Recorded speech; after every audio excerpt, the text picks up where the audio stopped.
নমস্কার বন্ধুরা, জয় হরি বল। সকলে কেমন আছো? আশা করি ভগবানের কৃপায় সকলেই ভালো আছো, আর আমিও ভালো আছি।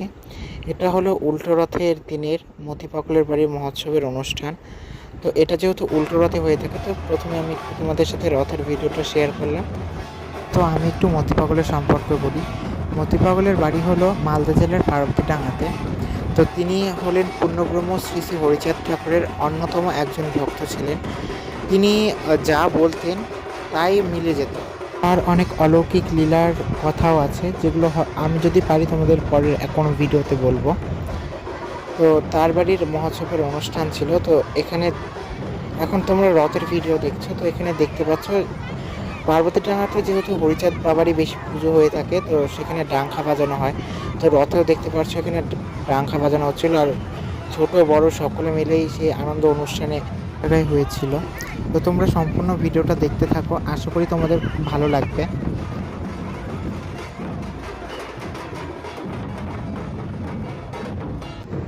তোমরা এখন এখানে জগন্নাথ দেব, সুভদ্রা মহারানী আর বলভদ্র দেবের দর্শন করে নাও। তো এখানে এই ভিডিওটা করতে অনেক কষ্ট হয়ে গেছিলো, কারণ প্রচুর ভিড় ছিল। আর রথ মন্দিরে রাখার পর তারপর আমরা চলে গিয়েছিলাম মতি পাগলের বাড়ি আমাদের দলের সঙ্গে। আর এখানে আমাদের দল এবং দলের দলপতিকে বরণ করে নেওয়া হয়ে গেছিলো, কিন্তু সেই ভিডিওটা আমি করতে পারিনি, তো সেই জন্য আমি খুবই দুঃখিত। তো তোমরা দেখো, এখন আমাদের দল আমরা মতি পাগলের বাড়ি চলে এসেছি। তো এখানে আমাদের যাওয়ার আগেও আরও অনেকগুলো দল চলে এসেছিলো, তো তারা সেখানে মাকাম দিচ্ছিল। তো আমরা যাচ্ছিলাম সেখানে। তোমরা সম্পূর্ণ ভিডিওটা দেখতে থাকো। আর এখানে সবুজ গেঞ্জি পরা যে ছেলেটাকে দেখছো, সেটা হচ্ছে আমার ভাই হয়, আমার মামার ছেলে। তো আমার ভাই কিন্তু খুবই সুন্দর ডাংখা বাজাতে পারে। তোমরা দেখতে পাচ্ছ ডাংখা বাজাতে বাজাতে কিন্তু সে একবারে ঘেমে একাকার হয়ে গেছিলো। তো সে শুধু ঘাম মুছছিল। আর ডাংখা বাজাতে বাজাতে পরে আমরা খেয়াল করলাম আমার ভাইয়ের হাতের ফোসকা পড়ে গেছিলো, হাতের চামড়া উঠে গেছিলো, কিন্তু তার সাথেও সে বাজাচ্ছিল। মানে এত আনন্দ হয় এই অনুষ্ঠানে, সেই জন্য যারা এই ডাংখা বাজায় কিনা তাদের মানে থামতে ইচ্ছা করে না, এত সুন্দর হয় এই ডাংখা বাজানোগুলো। আর এখানে কিন্তু মহিলা পুরুষ সকলেই ডাংখা বাজাতে পারে, সকলে খুবই সুন্দর ডাংখা বাজায়, আর ছোটরাও শিখে। তো আমার ভাইও ছোট, কিন্তু ভালোই বাজাতে পারে সে। এরপরে আরও অনেক দল চলে আসে, আর সব দলকে একে একে বরণ করে নিচ্ছিল সেই বাড়ির মানুষেরা, সাথে আরও অনেকেই ছিল। তো আমি তখন লাইভ করতে ব্যস্ত ছিলাম, দেখতে পারছো তোমরা। তো আমার দিদিকে পিছন থেকে বলছিলাম যে তুই ভিডিও কর, তো সে এই ক্লিপগুলো তুলেছিল। তো তোমরা দেখতে থাকো, আশা করি সকলের খুব ভালো লাগবে।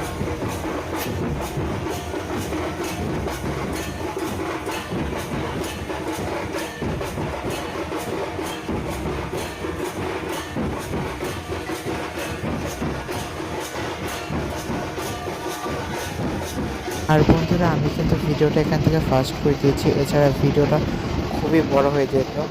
এছাড়াও এমনিতে ভিডিওটা খুবই বড় হয়ে গেছে।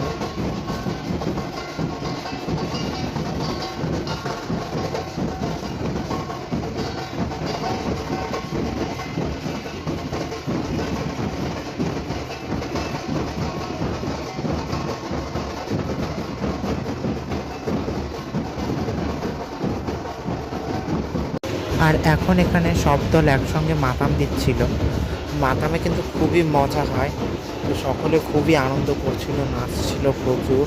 আর একের পর এক দল তো আসছিল এখানে। আগে পরে মোট 64টা দল এসেছিল।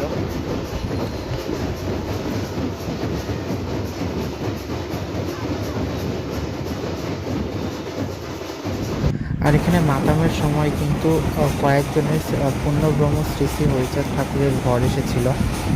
তো তার মধ্যে একজন বয়স্ক ভদ্রমহিলা ছিলেন, একটি কুমারী মেয়ে ছিল, আর দুটো কম বয়সী দুটো ছেলে ছিল। তাদের ওপর ভর হয়েছিল। তো তারা এখানে ঘরে ঘরে পড়ে নাচছিল। তো মেয়েটাকে দেখো কেমন করছে, মেয়েটা ঘরে পড়ে। আর পরে যখন আমরা মেয়েটাকে দেখছিলাম, তখন দেখলাম মেয়েটা নাচতে নাচতে পুরো মুখ লাল হয়ে গেছিলো, একেবারে একেবারে অবস্থা খুবই খারাপ হয়ে গেছিলো মেয়েটা নাচতে নাচতে।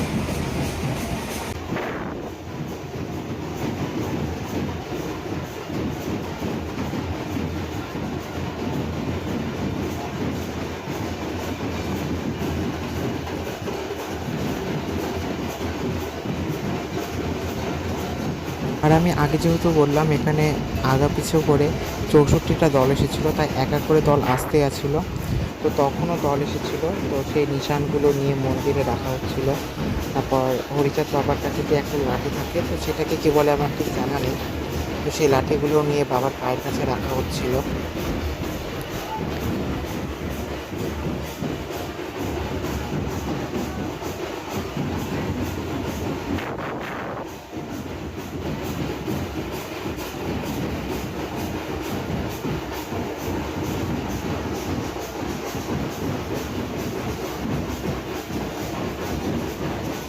এই বাড়ির মন্দিরে অনেকেই কিন্তু অনেক কিছু মানত করে থাকে, তো অনেকে চাল ডাল এগুলো মানত করে থাকে। তো সেই চাল ডাল মন্দিরের এক কোণায় রাখা হচ্ছিল, তো সেগুলো সকলে নিয়ে যাচ্ছিল।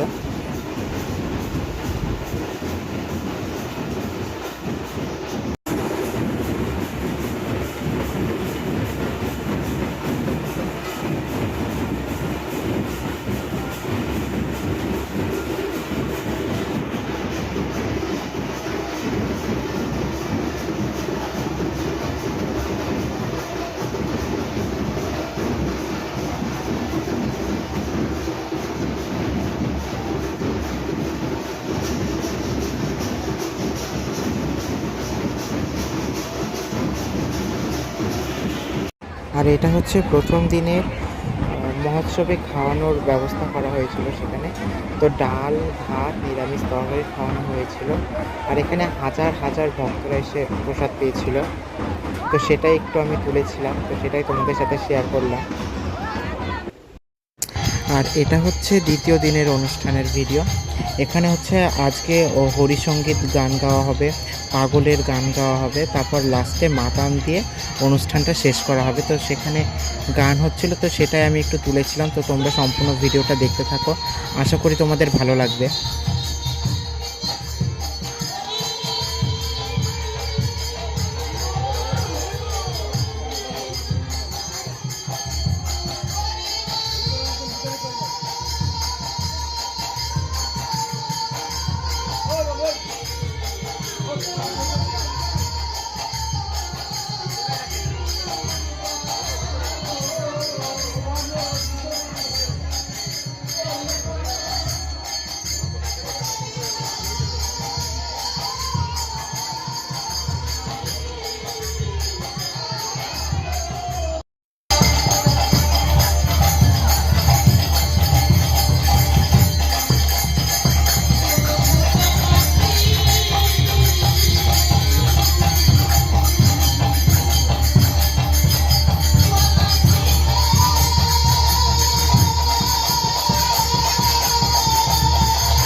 আর এখন যে আসলে গান করতে উঠেছে সেটা হচ্ছে আমার সম্পর্কে মামা হয়। এই মামা কিন্তু কবি গান, হরিসঙ্গীত, রামায়ণ অনেক কিছুই গান করতে পারে আর খুবই সুন্দর গান করে। তো সেটারই একটু ক্লিপ তুলেছিলাম, তো দেখো তোমরা। আর এই মামার গান শোনার জন্য কিন্তু প্রচুর ভক্তরা এসেছিল অনেক দূর দূর থেকে। তাদের খুবই ইচ্ছা ছিল আমার এই মামার গান শোনার। একটা দুঃখজনক ব্যাপার হয়েছিল জানো তো বন্ধুরা, সেটা হচ্ছে আমি আমার এই মামার গান আসরে বসে শুনতে পারিনি, কারণ আমার একটুকু গরম সহ্য হয় না, সেখানে প্রচুর গরম ছিল। আর এটা হচ্ছে লাস্ট মাতাম দেওয়া হচ্ছে, এই মাতামই শেষ, এরপরে আর কিছু হবে না। এরপরে নরনারায়ণ সেবা, তারপরে অনুষ্ঠান এবছরকার মতো শেষ। তো আমি এটুকুই করতে পেরেছি।